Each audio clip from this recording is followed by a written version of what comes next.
जय मातेश्वरी साथियों, आप सभी का स्वागत है भगवती ज्योतिष समाधान में। आज हम जानकारी देंगे जन्म कुंडली, लेकिन उससे पहले मैं आज से कई हजार वर्ष पूर्व जितने भी ऋषि और महर्षि थे जिन्होंने इस साइंस का ज्ञान हम लोगों के लिए बनाया और हमें दिया, उन सभी को मैं प्रणाम करता हूँ, उनके श्री चरणों में अपना नमन करता हूँ। बात करते हैं जन्म कुंडली। जन्म कुंडली क्या है? जन्म कुंडली जो है दो पार्ट हैं, जन्म अलग है और कुंडली अलग है। कुंडली की बात करी जाए तो कुंडली जो है ब्रह्मांड में का खांचा है। उस ब्रह्मांड में बच्चे के जन्म के समय जो नवग्रह जिस खाने में बैठे हुए होते हैं उसी को जो है जन्म कुंडली के रूप में पृथ्वी पर तैयार किया जाता है। जन्म कुंडली की अगर बात करी जाए तो ये आज के अकॉर्डिंग एक आयताकार खांचों के रूप में तैयार की जाती है, लेकिन आज से पहले पुराने समय में इसको जो है सौर मंडल के अकॉर्डिंग तैयार करा जाता था। इस गोल घेरे की तरह इसमें जो है 12 भाग करे जाते थे।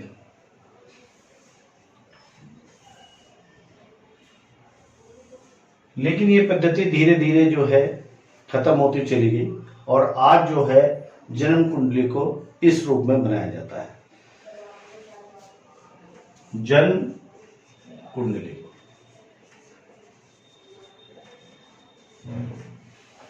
हमारा ब्रह्मांड, हमारा सौर मंडल जो है वो 360 डिग्री का होता है। 360 डिग्री के इस भाग को अगर हम 12 से भाग करेंगे तो 12 से भाग करने पे 30 डिग्री प्रति इस स्क्वायर्स का मान आता है।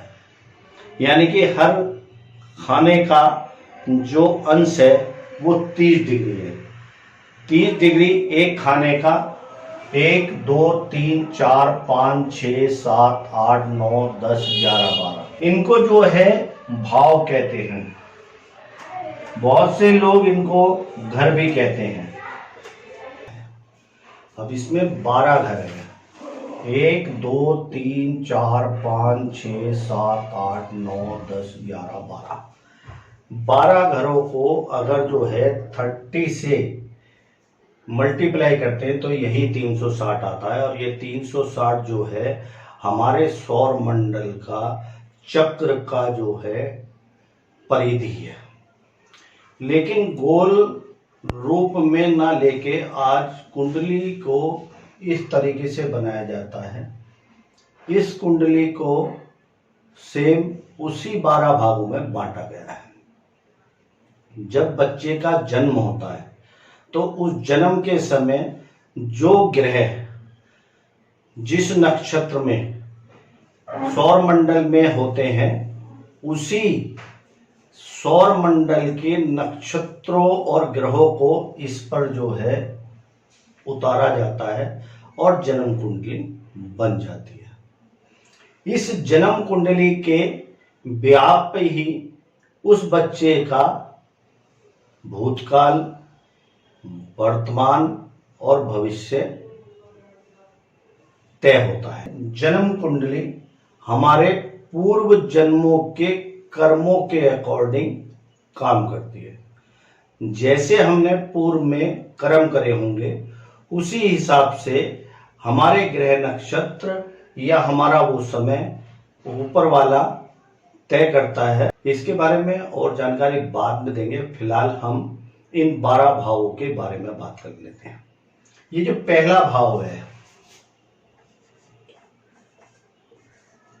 पहला भाव कह सकते हैं, घर कह सकते हैं। इस पहले घर को ही लग्न कहते हैं। उत्तर भारत और दक्षिण भारत में जन्म पत्रियों में थोड़ा सा भिन्नता है। उत्तर भारत में जितनी भी जन्म पत्रियां बनती हैं उनमें ये जो घर हैं, ये भाव हैं, ये कहीं भी मूव नहीं करते हैं, ये एक जगह स्थित रहते हैं। यानी कि पहला भाव ये है तो दूसरा भाव ये होगा, तीसरा भाव ये होगा, चौथा भाव ये होगा, पांचवा भाव ये होगा, छठा ये होगा, सातवां ये होगा, आठवां, नवा, 10वां, 11वां और 12वां। इस तरीके से ये 12 भाव जो है यहाँ पर स्थित हो गए और इन 12 भावों में का अपना अपना फल होता है। यहाँ पर अगर हम देखें तो इन 12 भावों को कभी भी जो है आप रोटेट होते हुए नहीं देखेंगे। दक्षिण भारत में आपके भाव चलते हैं और उत्तर भारत में इनमें बैठी हुई राशियां चलती हैं। तो उत्तर भारत के हिसाब से पहला लग्न हो गया, दूसरा, तीसरा, चौथा, पांचवा, छठा, सातवां, आठवां, नवा, 10वां, 11वां, 12वां। इस तरीके से 12 घर हो गए। इन 12 घरों में 12 राशियां राज करती हैं। राशियों की अगर बात करी जाए तो राशियां जो हैं सीरियल नंबर से आपको याद करनी पड़ेंगी। पहली राशि है मेष राशि, दूसरी राशि है वृषभ राशि,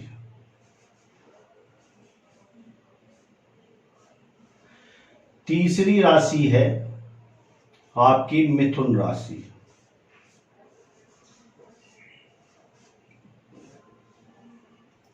चौथी राशि है आपकी कर्क, पांचवी राशि है आपकी सिंह, छठी राशि है आपकी कन्या, सातवीं राशि है तुला, आठवीं राशि है वृश्चिक,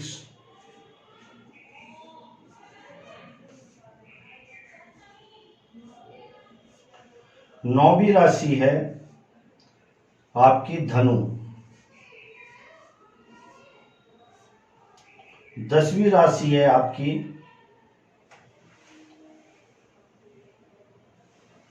मकर,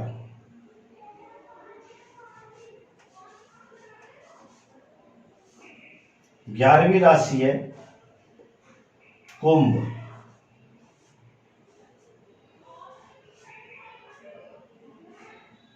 और 12वीं राशि है आपकी मीन।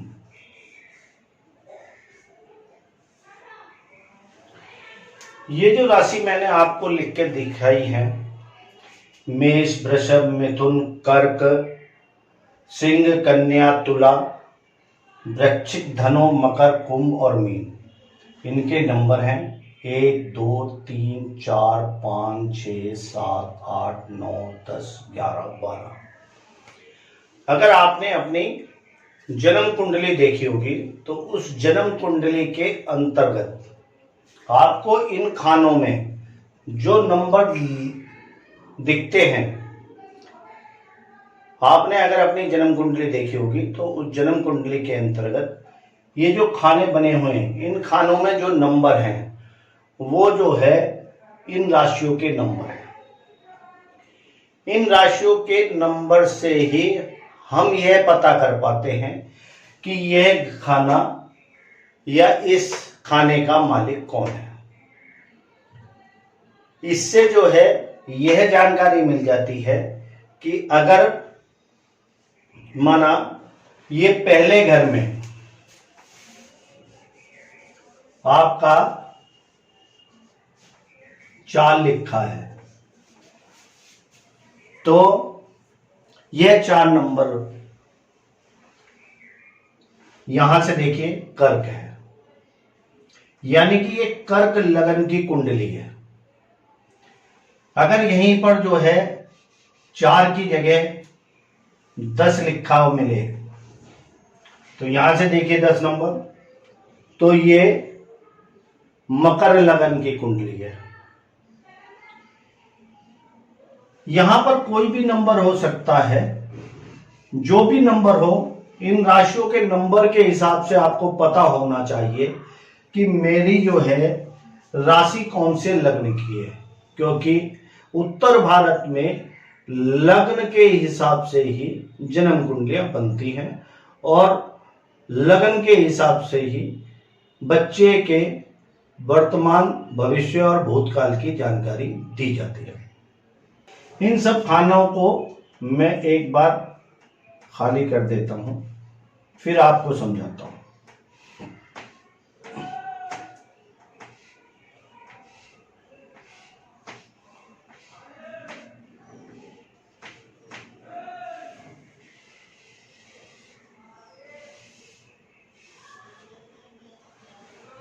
माना यहां पर जो है 1 नंबर लिखा हुआ है, तो 1 नंबर जो है मेष लगन की कुंडली होगी।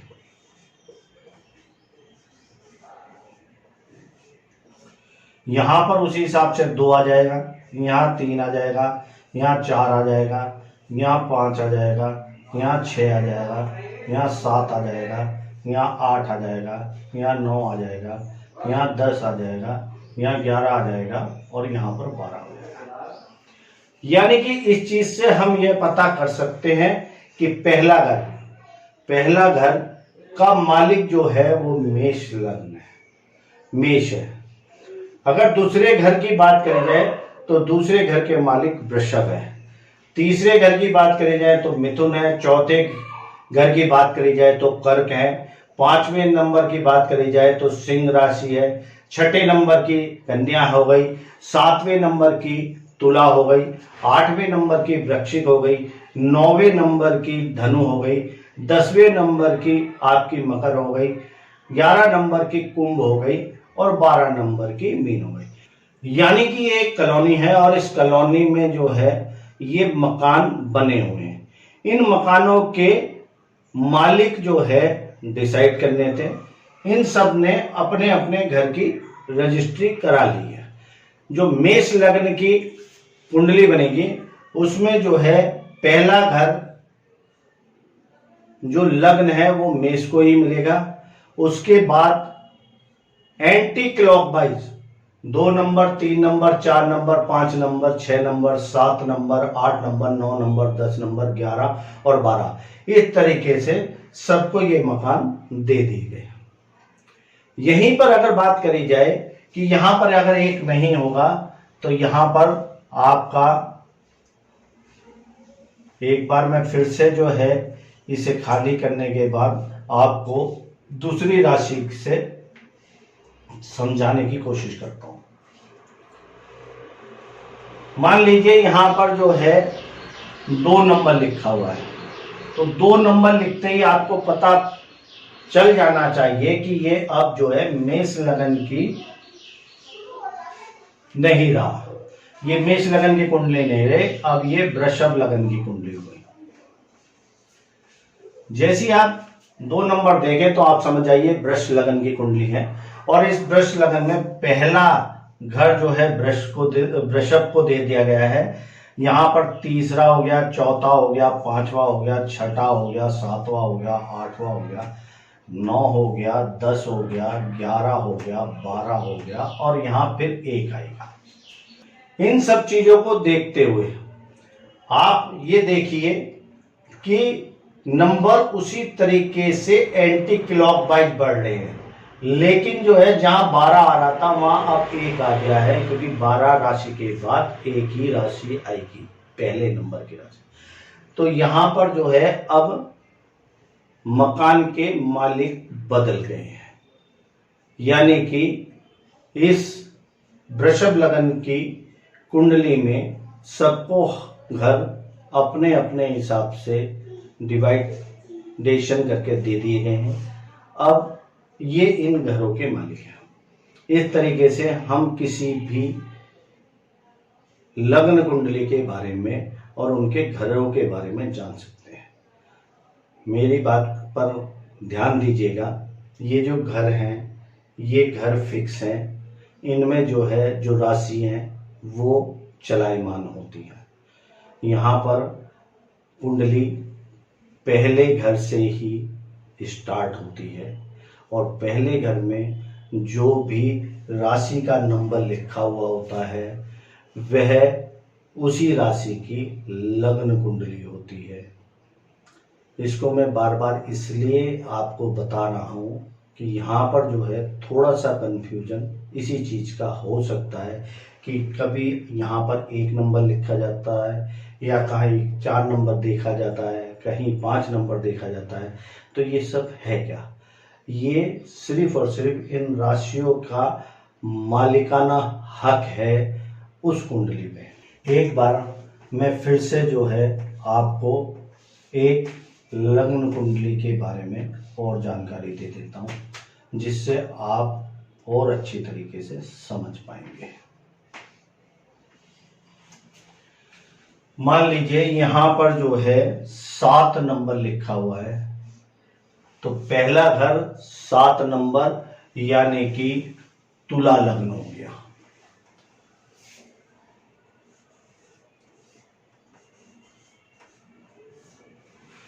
जब पहला घर 7 नंबर को मिला है तो एंटी क्लॉकवाइज दूसरा नंबर 8 वृश्चिक राशि को मिलेगा, तीसरा नंबर 9 धनु राशि को मिलेगा, चौथा नंबर 10 मकर राशि को मिलेगा, पांचवा नंबर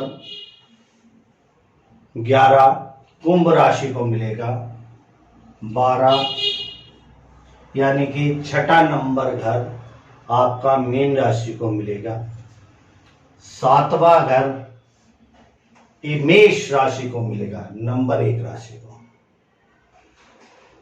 ठीक है, मेरी बात समझ रहे हैं? इसके बाद 8वां घर जो है 2 नंबर राशि यानी कि वृषभ राशि को मिला, 9वां नंबर तीसरी राशि यानी कि मिथुन राशि को मिला, 10वां घर आपका 4 नंबर यानी कि कर्क राशि को मिला और 5वां नंबर